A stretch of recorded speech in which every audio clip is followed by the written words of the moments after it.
Kaze mwarimu Adere ashike adushikira ico bavuganye n'Imana. Kaze.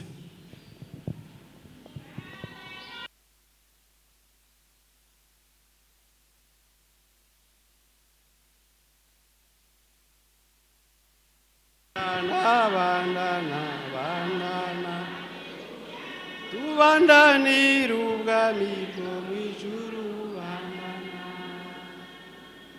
Tera nawe.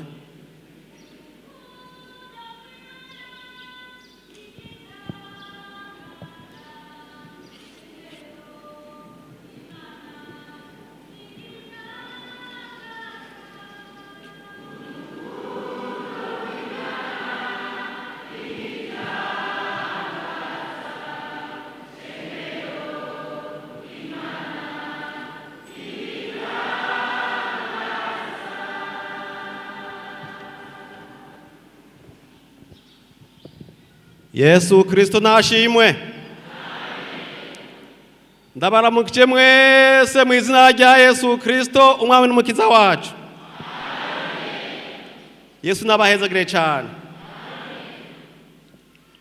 Hanyuma rero turashima Imana yo mw'ijuru ko yadukoreye ibitangaza n'igitangaza. Wosoboka ukaja ngaho mu bitaro uhura n'abantu batashe,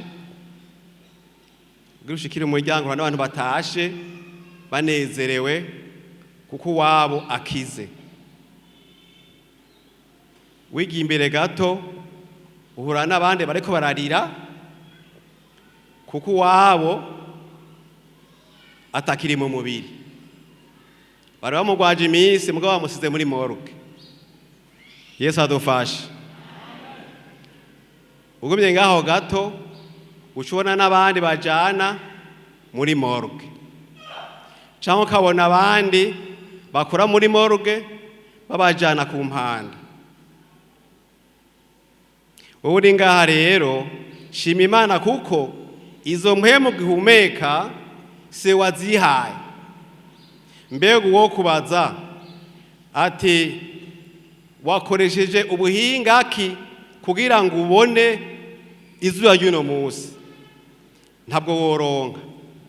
Yesu nashimwe.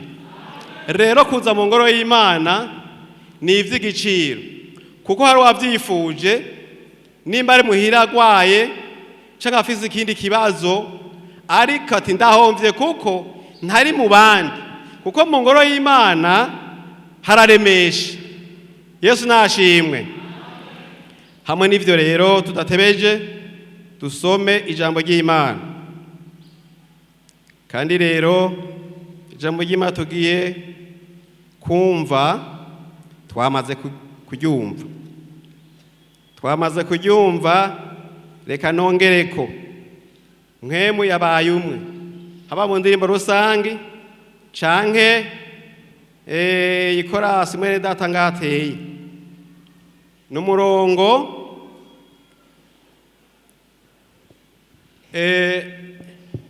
nuwaje mu gice ejo uwo murongo arawuzi. Yesu ashimwe. Ariko rero ijambo ry'Imana ntiriba rito, iyo ryanditse ritavaho kandi atawuzorikuraho ni ukuvuga ngo riba rikomeye. Turasoma Yohana ibice 3 umurongo wa 16, nta numwe atawuzi. Ibice 3 umurongo wa 16. Uyu munsi ngira ngo nicaye cirangi, nivyo? Ariko rero nicaye cirangi udashizemo agasukari kirarura, sivyo? Udashizemo agasukari kirarura, ntiwokimenya co iyo udashizemo agasukari. Kandi icayi cirangi n'abakinywa si benshi, oya, kubera ingorane z'ako gasukari. Yesu adufashe. Kuko urukundo Imana yakunze abari mw'isi ariko rwatumye itanga umwana wayo w'ikinege ngo uwumwizera wese ntazapfe rubi, ariko ahabwe ubugingo budashira. Yesu nashimwe. Haroroshe, nta n'umwe atahazi ku mutwe. Bwira mwene so mwicaranye uti ube maso ntuzupfa urupfu rubi. Ube maso ntuzupfe urupfu rubi. Yesu adufashe cyane. Ndakwifurije kuzoraga ubugingo budashira. Ndasubiramwo, ndakwifurije kuzoraga ubugingo budashira. Yesu abahezagire. Reka dusome kandi Matayo 2:7. Matayo 2:7.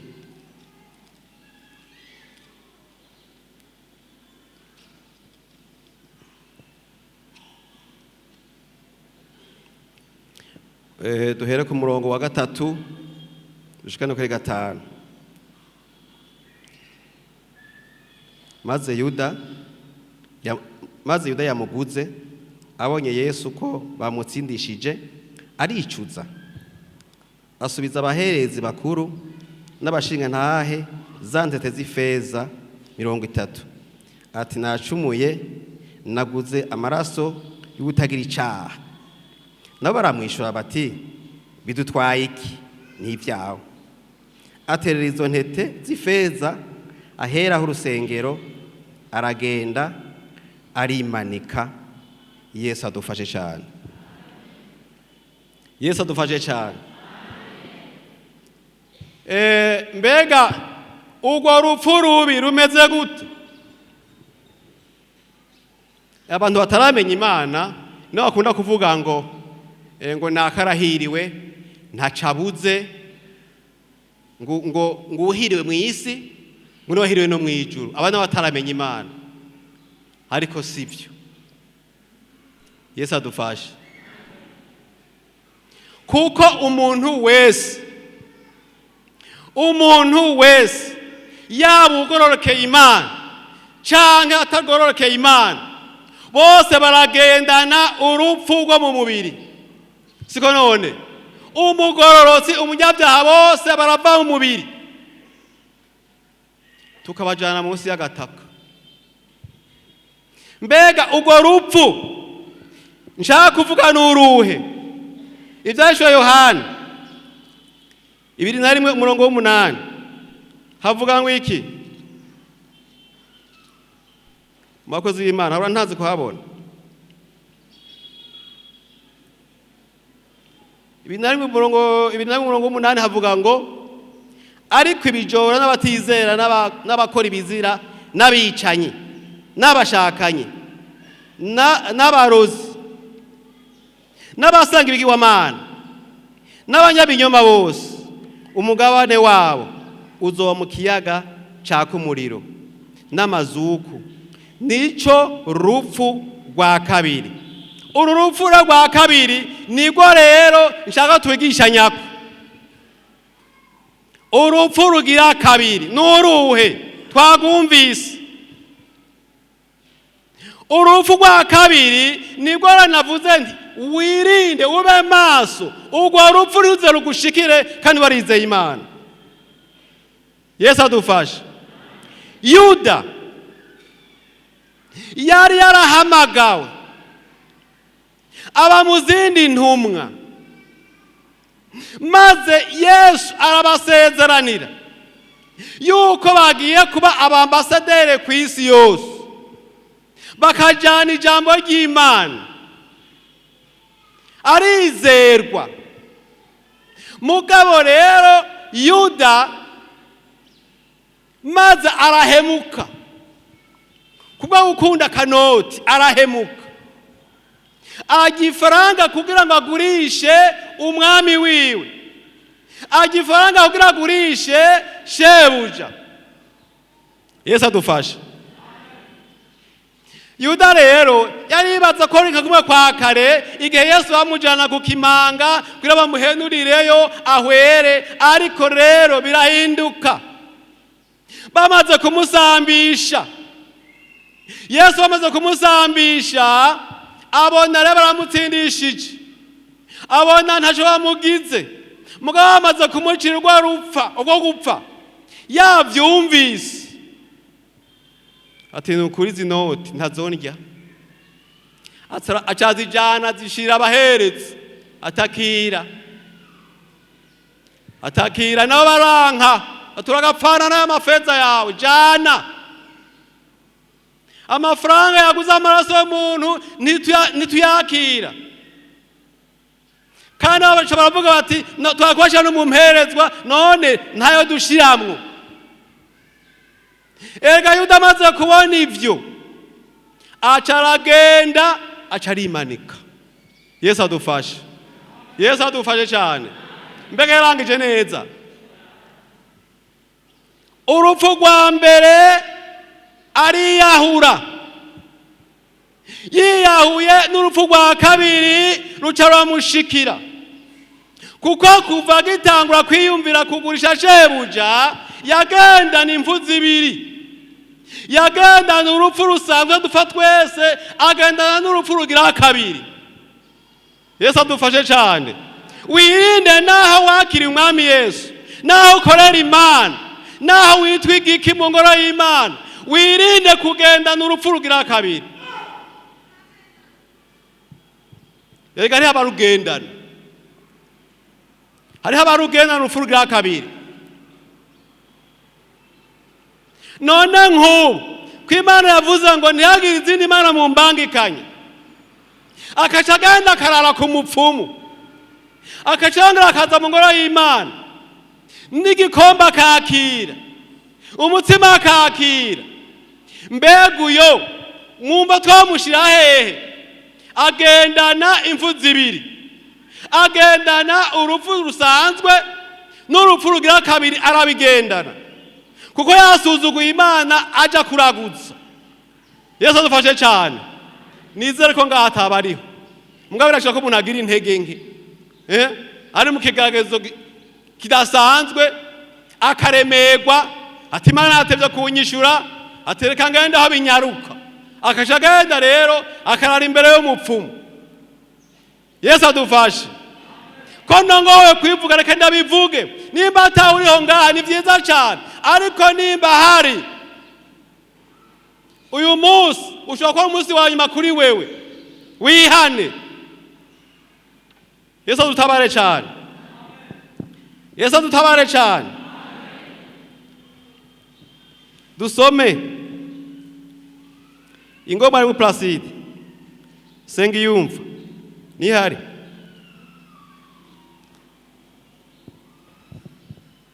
Igitabo cya mbere cya Samueli 31.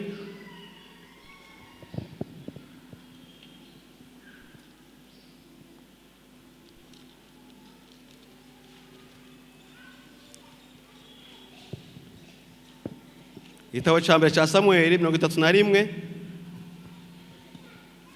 murongo wa 3 gushika kuri 6, hari murongo wa 8 gushika kuri 10. Ndasoma mu izina rya Yesu Kristo. Urugamba rusugereza Sawuli, abanyamiheto bamushingiriza imyami, bamurandura umutima. Maze Sawuli abarira umutwaje ibirwanishwa ati sokora inkota uyinsogote, zijya ntakebwa zoye kunshikira ngo zinsogote zinshinyagurire. Ariko umutwaje ibirwanishwa aranka, kuko yari yagize ubwoba bwinshi. Sawuli niko gufata iyiwe nkota ayisukako. Uno yamutwaza ibirwanishwa, abonye ko Sawuli apfuye, nawe yisuka kuri rwiwe, bagwa hamwe. Uyo uko niko Sawuli yapfuye n'abahungu biwe 3, n'uwamutwaza ibirwanishwa bo n'ingabo ziwe zose bapfa kuri uwo munsi nyene. Somo 8 gushika ku 10. Bukeye bwaho abafilisitiya baje gukoba imivyimba, basanga Sawuli n'abahungu biwe 3 barambaraye ku musozi Gilibowa bapfuye. Bamuca izosi, bamukoba ibirwanishwa, batuma intumwa mu gihugu c'abafilisitiya iyo kiva kikagera ngo bakwize inkuru mu nsengero z'ibigirwamana vyabo no mu bantu. Ibirwanishwa vyiwe babishira mu rusengero rwa Ashitaroti, umuvyimba wiwe bawenetsa ku ruzitiro rw'amabuye rw'igisagara c'Ibetishani. Imana idufashe. Yesu dufashe cyane. Uyu ni Sawuli umwami w'Abisirayeli. Inkuru ziwe nyinshi turazizi. Murazi ko Sawuli Imana yamushimye ngo arongore ubwoko bw'Imana. Imana iramutuma kuja kurandura abamaleki, kuko abamaleki murazi barabansi b'Abisirayeli. Maze rero ico gihe yamutuma, Sawuli yakoze ivyo Imana itamutumye, arirengereza ko agira ivyiwe. Kuva ico gihe Imana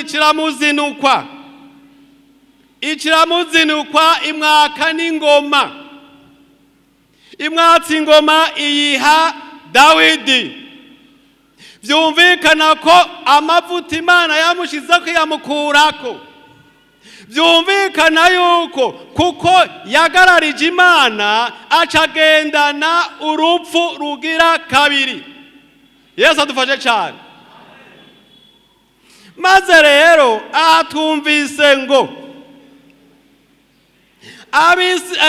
Abisirayeli bategwa n'abafilisitiya nkuko basanzwe babatera. Hajya rero usanzwe uri umukristo ukagwa, nta rugamba ubwishoboye kurwana. Hajya rero twebwe turagwanirwa, Imana iratugwanira kenshi iyo twayitabaje. Ariko waraguye mu mutima, warakoze icaca nk'ivya kanaka, utavyihaye ngo ugaruke ku murongo, naho itakambira ekaye ni kumva, nukuvuga ngo niswa kukugwanirira. Maze rero Sawuli rero arategwa n'abafilisitiya. Babateye rero urugamba ngo ruramusugereza, nukuva baramukikuza hirya no hino, abona ntagihungira. Yesu adufashe cyane. Abona ntagihungira, acavuga umutwazi ibigwanisho, ngani bamwe bitaba ati ndagusabye unjumite nipfire, zijya ntakebwa ntizinkoreko. Ariko ntamenye ko nawe nyene asigaye ntakebwa, kuko Imana yaramukuye ku amaboko, yaramaze kumwansi w'Imana. Ariko umutwazi ibigwanishwa aranka, aravyanga. Hageraho rero icuma gisukako ariyaho. Yesu adutabare. Yesu adutabare. Ariyahura n'abahungu b'uko nyene.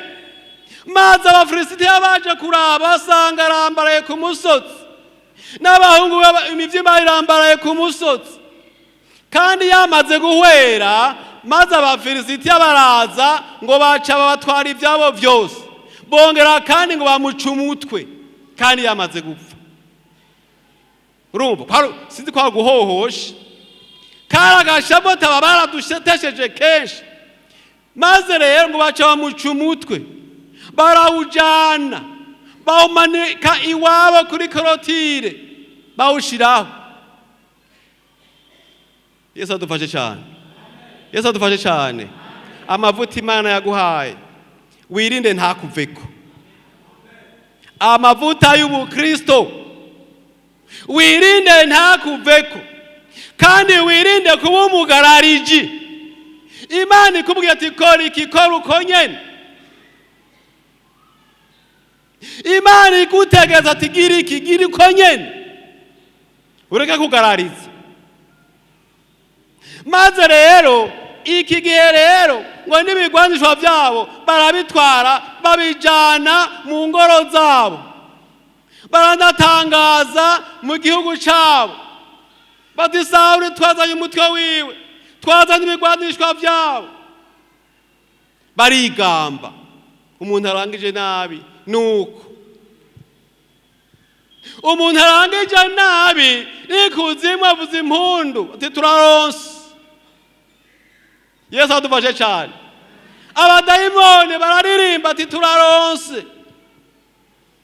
Yaraducokora iminsi yose, akamara asenga iminsi yose, akatubuza amahoro iminsi yose,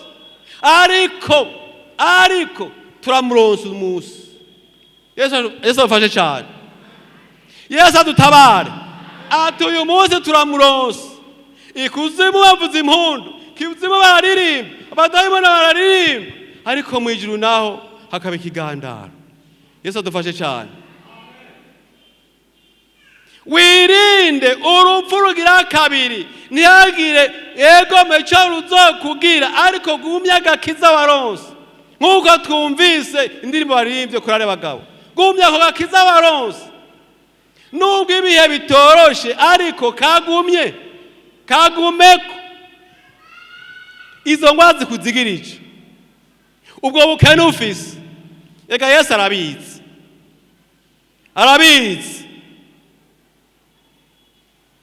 Luka 16:19 naho tuturiko turahazingurura. N'umutunzi n'umworo, umutunzi n'umworo. Umworo akamaja gusegerereza, aja gusaba, mugabo umutunzi ntamuhe. Ariko rero ati natama reka ndindire ndakora dukoroka, ndinde ndakora dukoroka. Kandi yaravise n'ibisebe, agira inzara, nta numwe agasabuni, agira ibikomere, imbwa zikamurigata kw'ibya bikomere. Urumva yari amagorwa adasanzwe. Mugabo Lazaro muriwe tinaho mfise izi ngorane, mugabo sinshobora guhemuka ngo mbure ubugingo budashira. Yesu nashimwe cyane. Sinshobora guhemukira Imana hanyuma ngo nze ndagwe, sinshobora guhemukira Imana ngo nze ndagwe urupfu rw'ibihe bidashira. Yesu adufashe cyane.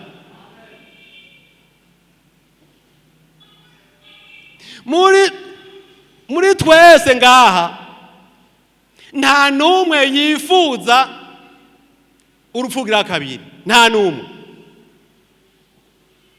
numwe.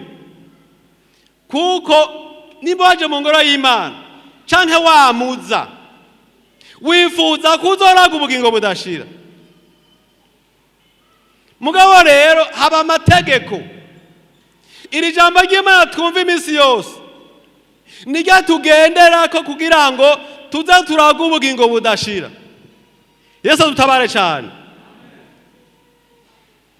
Rero Lazaro arapfa mu mubiri, za ngorane zirahera, acashikira mu kiza ca Aburahamu. Wa mutunzi nawe arapfa. Ko Bibiliya ivuga ngo yamadibamye mu vyiwe, umva ntaco yabura, kandi yambara impuzu z'inyambara abami zera derere, yaramerewe neza cyane. Ni wa undi ngama weekend afatira mu bindi bihugu, ntacabuze. Ariko rero amaze gupfa ashikira ikuzimu, bimwe yahorana, bwa butunzi yahorana ntibwamutabaye, ntibwamukijije haba namba.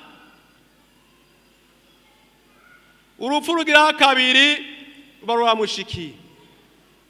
Yesu adutabare cyane.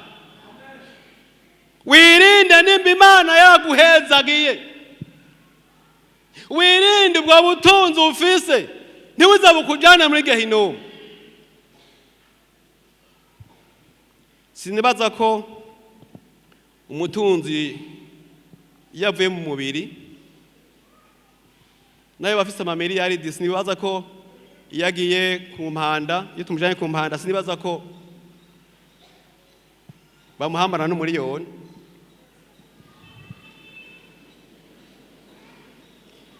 Sinibaza ko ibihumbi 100 bamuhambana. Nivyo nibaza. Mbega mwamenye bayabahambana? Namwe ntavyo muzi. Mugabo baramugura costume y'amahera menshi n'igirato c'amahera menshi, ibintu bizimvye bakabimugura bakabimwambika. Mugabo inoti sumu, inoti ntamuhambana, bamuhambana vyo nyene bamwambitse nabo bifise ibeyi nini. Mugabo ifaranga batiko yaratunze, reka tumuhambana n'imiliyoni 10, ntibishoboka. Ntibishoboka kuko abasigaye baca bayakoresha, siko none baca bayakoresha. Rero wirinde uko wahezagiwe, uko waronse uwo mugisha urabe ntuzugutware muri Gehinomu, kuko uru rupfu rugira kabiri rurateye ubwoba. Gusha ibihe bidashira, shira ku munzane ubugingo budashira, n'ugusha ibihe bidashira, shira ku munzane wumvirize. Mbega woja hehe? Woja he? Kwari kukwibutsa kugira ijambo ndarimaranye iminsi niyumvira ibintu biriko birabuza abantu gucakira ubwami bw'Imana, biriko birabuza abantu kuzocakira. Sauli apfuko kuko yagararije Imana. Wirinde kugarariza Imana, wirinde kugarariza Imana. Ndagisubiyemo, mbega kugarariza Imana ni biki? Bimeze gute? Kutumvira ijambo ry'Imana. Yesu adufashe kutumvira ijambo ry'Imana. Aho no hari umugararije. Imana ivuze ati genda uko nyene, Imana ivuze ati genda uko nyene, caho nyene. Ngo twumvise indirimbo yavuze, ivuze ati caho nyene, apana kubita ikorosi, caho nyene, caho nyene. Yagutegetse ugaca mu zindi nzira, urahushije.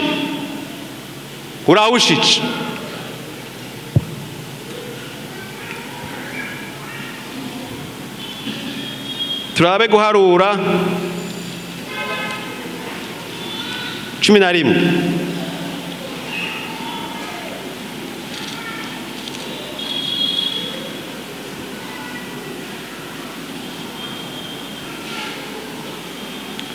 Guharura 11.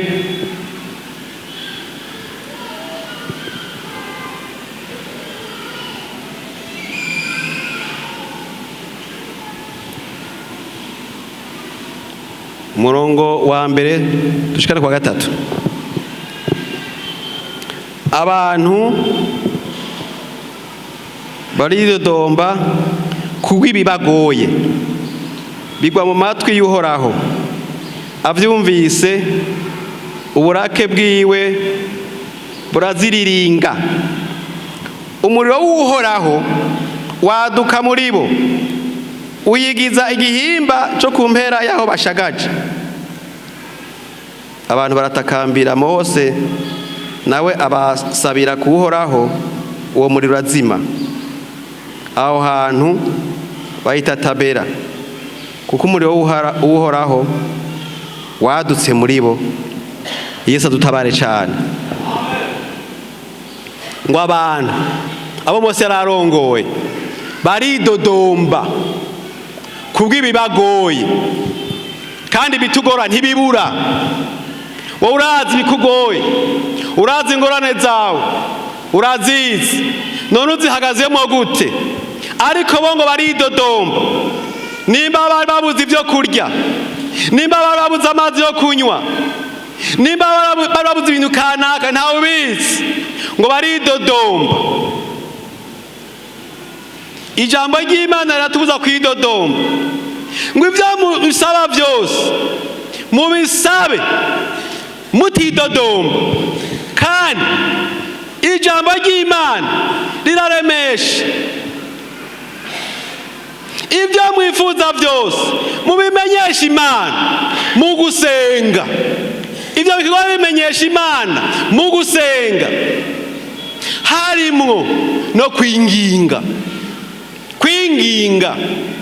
kandi ukashushirako gukenguruka.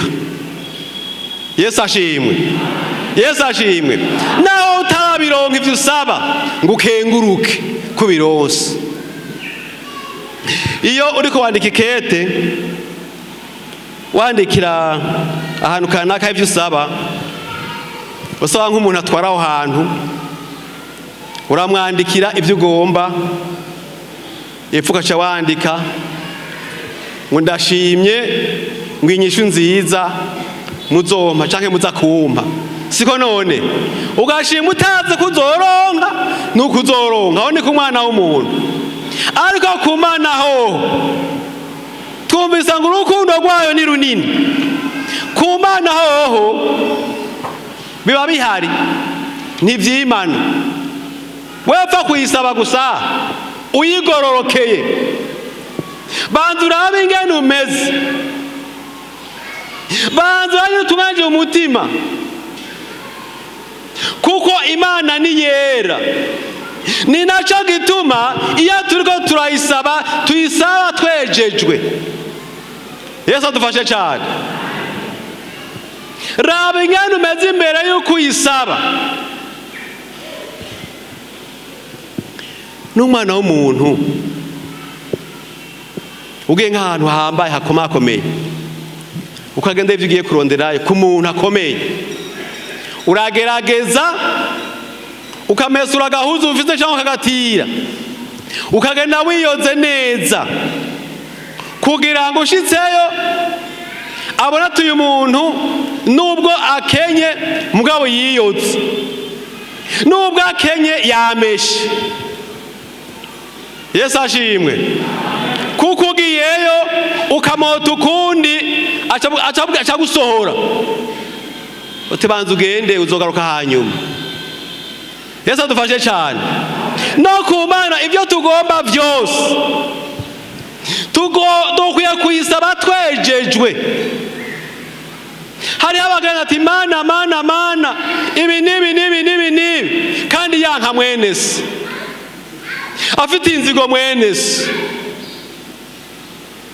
akora ibyaha bitandukanye, mwakaja gusaba Imana ibyo ayisaba.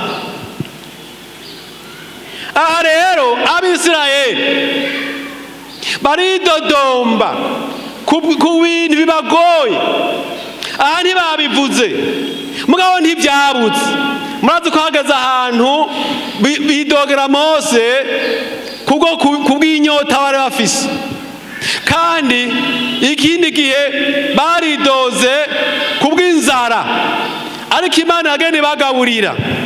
Aha rero Imana birayibabaza, irarakara, yibutse ingene yabakuye muri Egiputa, ikibuka ingene yabambukije ikiyaga gitukura, ikibuka ingene yabagaburiye, mugabo aja mu byo kwidodomba.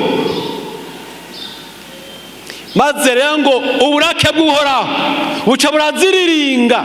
Imana irarakara, icizana umuriro urabaturira abidodombye bose. Igice cy'aho bari bashagaje, ni ukuvuga abidodombye bose urabaturira, urabayigiza. Bitwa ubwoko bw'Imana, mu bw'Imana ko ariyo yabishe, barangije nabi. Yesu adufashe cyane, Yesu adutabare cyane. Dusome kandi Maraki ibice 4.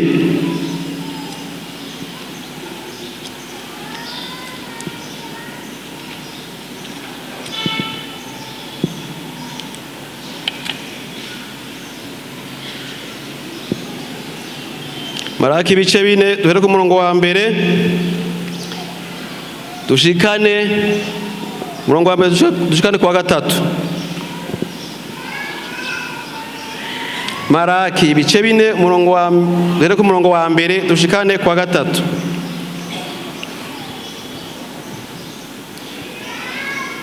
Eheraba umunsi uraje waka nk'itanure, abibone bose n'inkozi z'ibibi zose bazoba ibishingwe, kandi uwo munsi ugiruze uzobatongora, niko Uhoraho nyene ingabo agize. Nta gashitsi canke agashami uzobasigarana.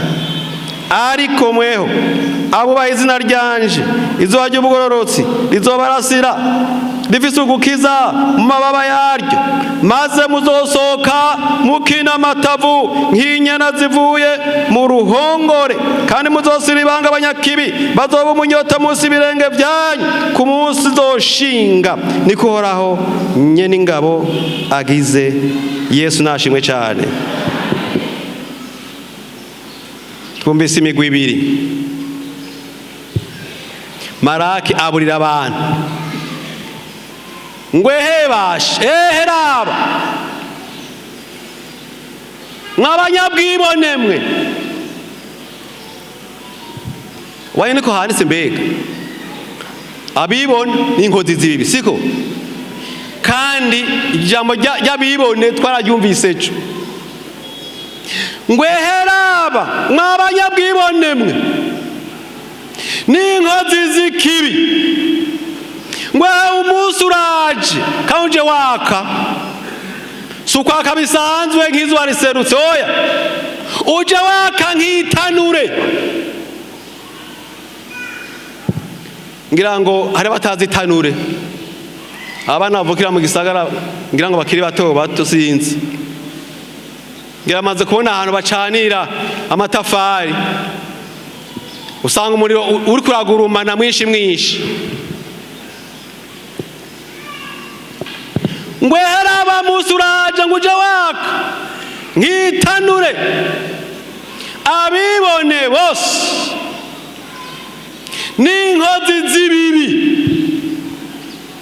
uzobatongora. Yesu adufashe cyane. None ko rigarutse, abibone bose, mbega abibone bameze gute? Kera Imana itaraguha umugisha wari ufise igitenge kimwe, yaguhaye umugisha umunsi urakurakuranya, kandi mu gukurakuranya haba kirato igitenge cyawe kigezweho sakame usanga bisa, sivyo? Mugabo warahinduye ingendo, ugenda ugaye. Yesu adufashe cyane. Kera bagenda gutya, ariko ubu jambo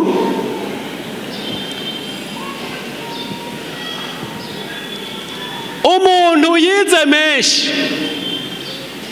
menshi kiretse abo ngaha mu ishengero bacishijwe bugufi, batahuye bagakurikira Yesu mu nzira y'ukuri. Uti mbega hajya mwebwe mwahora hanze, wewe none mwahora gukora iki? Nani kunonosora, nahora i Paris, naraciye meme à Bruxelles, ndaca naraciye meme en Amerique, naragiyeyo. Yego vraiment c'est doctorat zibiri, ma licence angahe? Ouais. Navuga oui. Ouais. Yesu adufashe cyane. Uyo rero n'umuntu ataramenya Imana, ariko aciye bugufi akamenya Imana avuga neza. Yesu nashimwe. Nako mvuga ibintu by'ubwibone, kuko iyo ubuzima buhindutse ku muntu akamerwa neza, kenshi na kenshi arahinduka.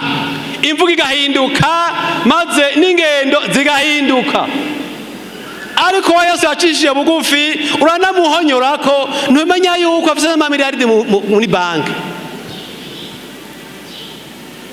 Yesu ashimwe. Yesu ashimwe. Umugabo umwami yitwa Herode hari mu Byakozwe n'Intumwa igice cya 12 uhere ku murongo wa 20 ndiko turasoma. Uyu Herode rero niwe yapfunze intumwa akazica, yongera apfunga Petero agirirwa ubuntu ijuru riramugurura mukura mugasha. Igihe kimwe rero agira umunsi mukuru aratumira, yicara ku ntebe y'ubwami amerewe neza ko n'umwami birumvikana, yambaye impuzu z'ubwami yicaye ku ntebe y'ubwami. Hanyuma rero aca arafata ijambo rero nk'umukuru w'igihugu, aca arafata ijambo, avuze ijambo rero maze rero abantu ngo ngo ijwi ryiwe basha ngo ni nk'iry'Imana. Yesu adufashe cyane. Imana ishirarakara irungika umumarayika, kuko abantu bamaze kuvuga ngo ijwi ryo ni nk'iry'Imana, urumva yaciye aduza ibitugu rwose yumva ari ahandi hantu,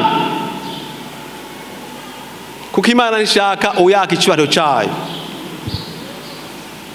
Imana ntigomba umuntu n'umwe yoyaka icyubahiro cyayo. Ishirungika umumarayika nkubitira ikofe kajya kagabo. Erega ku Mana nuko nyene ikimwita kagabo aho ni ku Mana. Mugabo twebwe turamwubaha, ni umugabo, kuko uwutwara igihugu turamwubaha, abashizeho n'Imana, kandi iyo Mana yamushizeho niyo imukuraho izi ukuntu imukuraho. Yesu adutabara. Umumarayika aramanuka amukubita ikofe rimwe gusa aho nyene yicaye,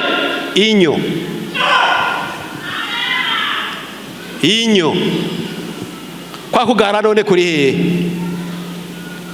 Nibaza ko abo byari byicaranye baciye bahunga bariruka kubera umunuko. Iyumvira umuntu abonera aho nyene inyo zigatemba atagiye mu ivu. Imana yacu niyo gutinya. Yesu adufashe cyane. Kandi hano mu isezerano rishasha, si rya kera aho yahaniraho, oya aha mu isezerano rishasha, aha nari ku banyabwibone tugenda ku nkozi z'ibibi nazo. Inkozi z'ibibi turazizi, nawe atigwa zidondagura. Abicanyi, ibi biri kwinshi, abantu bicana mu buryo bwinshi.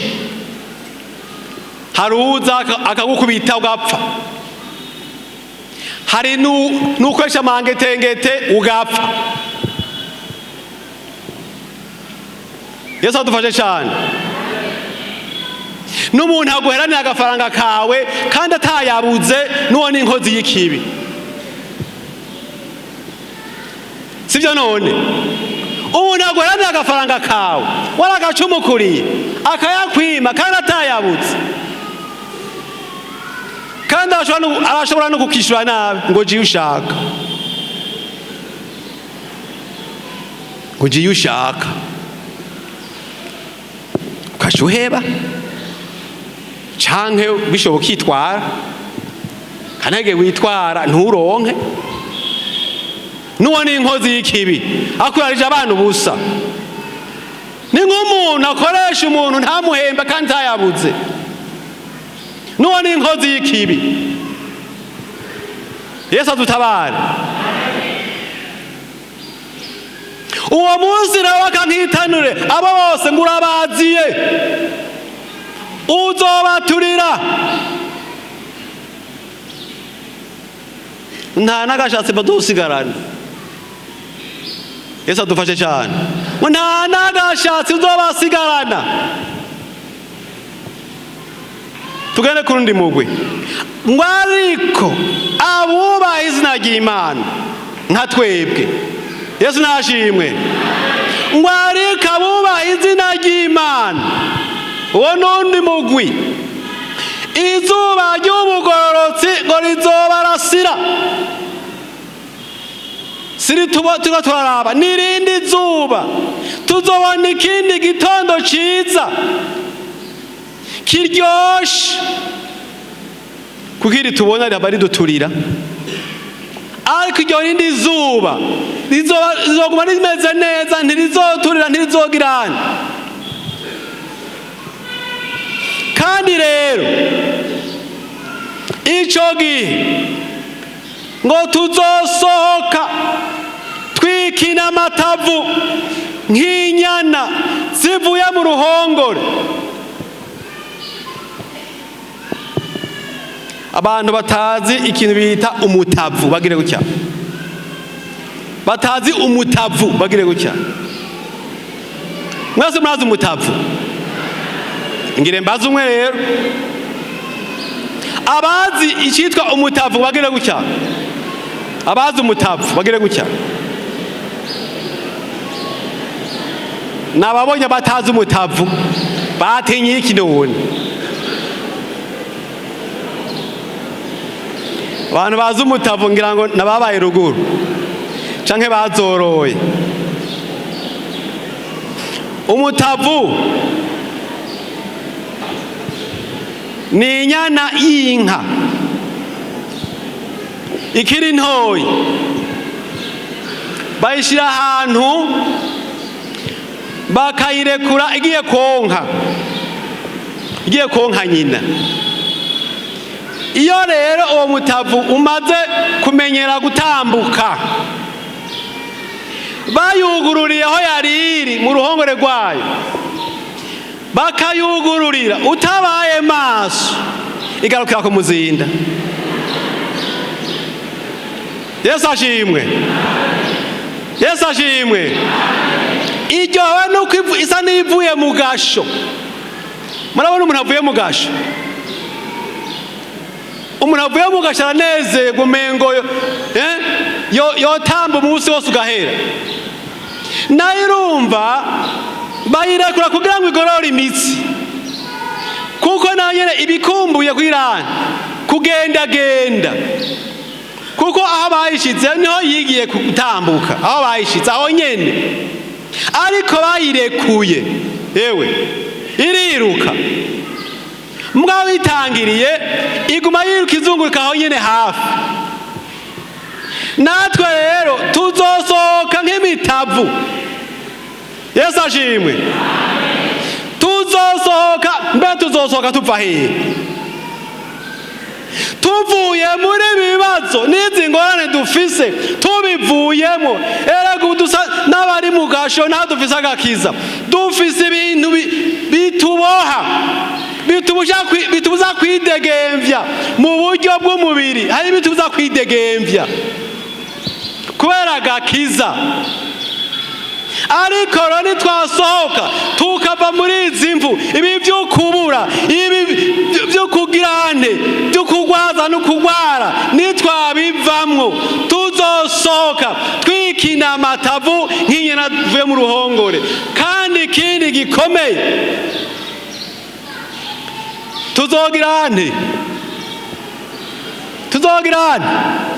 tuzosiribanga abanyabyaha, za nkozi z'ikibi. Bamwe baduheranira, babandi batwima bya bintu twashaka tukabibura kandi babifise. Yesu adufashe cyane. Yesu adufashe cyane. Birashika ko umuntu ushinkomezi yoba yakunyaza gatongo. Guma mu gakiza gusa. Yesu nta matongo yasigaranye intumwa. Nubwo isi ariyo yayiremye, nta matongo yabasigaranye, nta maparasera yabasigaranye Yerusalemu canke ahandi canke i Galilaya. Oya, yabasigaranye amahoro. Yesu nashimwe. Ati nabasigarana amatongo, nk'abasigara amaparasere, badoshobora bavyicaremwo, barime borore, ntibazosohoka gukora igikorwa n'abasigaranye. Aca basigarana amahoro. ayo mahoro Yesu yadusigaranye yagumye, naho hari ibyahungabanya mugabo yagumye, kuko ngo tuzosohoka tuva muri ibi bibazo, izuba ry'ubugororotsi rizoturasira, tuzoba turi ahandi hantu. Kandi ijambo ry'Imana riravuga ngo erega yatuzuranye nawe, ngo itwicarikana nawe ahantu ho mu ijuru, turi muri Kristo Yesu. Yesu nashimwe cyane. Turi muri Kristo Yesu, icyo kintu ukigenda nuciyumvire. Turi mu isi twambaye umubiri mugabo mu buryo bw'impwemu, turi ahantu ho mu ijuru. Iyo uri ahantu ho mu ijuru rero wumve neza yuko uzoragwa ubugingo budashira. Abumvise amajambo y'Imana, Yesu nabahezagire cyane.